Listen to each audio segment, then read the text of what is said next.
Let's just start with the basics. What can lead up to a stroke? Well, listen, people typically tend to focus on heart attacks because that's the leading cause of death, and that's the more glamorous illness or emergency, if you will. Strokes get a little less attention. They get less awareness, less public education, and that's exactly what this study found. So when you talk about the risk factors for a stroke, you know, it's the basic stuff, which we're going to get to in a second, but people really need to understand the warning signs of a stroke so that if it happens to them or someone they know, they can act promptly. You have a 3-hour time window for this medical emergency. So when you talk about those warning signs, numbness, typically of the face or one side of the body, can be a big one that starts suddenly. A confusion or a disorientation, a change in your vision, again, a sudden one, a loss of balance or uncoordination, or a severe headache. And typically, Maggie, we say, the worst headache of your life. It's not subtle.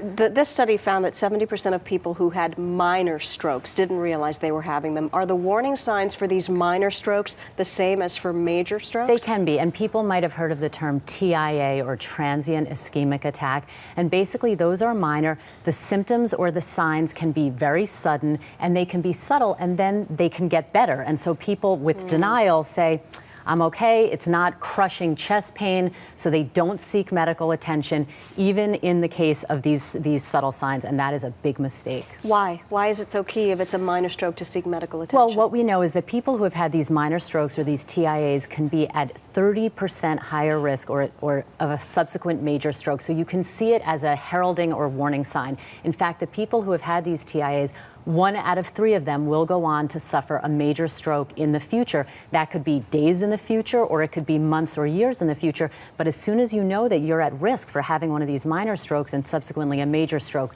you need to act aggressively. And aren't there some hidden risk factors for women under 55? Yeah, now this is a big group. Typically we think of older people or elderly as being at higher risk for strokes, which they are. But when you talk about women under the age of 55, we know that certain things will put them at higher risk. So for example, women who have had a history of classic migraines, meaning they have some visual changes with their eyes and they get a classic migraine and they've been diagnosed with such, can be at 10 times more likely the risk of a stroke later in life. Women who are on birth control pills can be twice as likely to have a stroke. Now, we're not saying birth control pills are the root of all evil, and there are important reasons to be on them, but again, it can increase your risk. And women who have certain types of clotting disorders, either from autoimmune factors or hereditary clotting disorders, which, by the way, are made worse by smoking, can greatly be at increased risk of stroke. What are things that all of us can and should be doing to reduce our risk of getting a stroke? Well, listen, you know, we've said it before on the show, the things that are good for your heart are good for your brain and vice versa. So when you're talking about stroke risk reduction,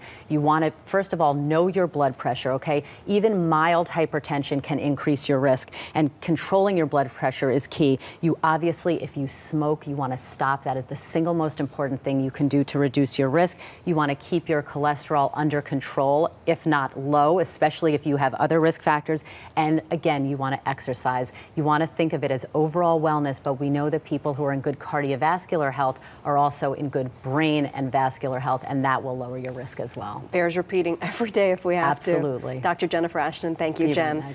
A lot happens early on The Early Show, weekday mornings on CBS.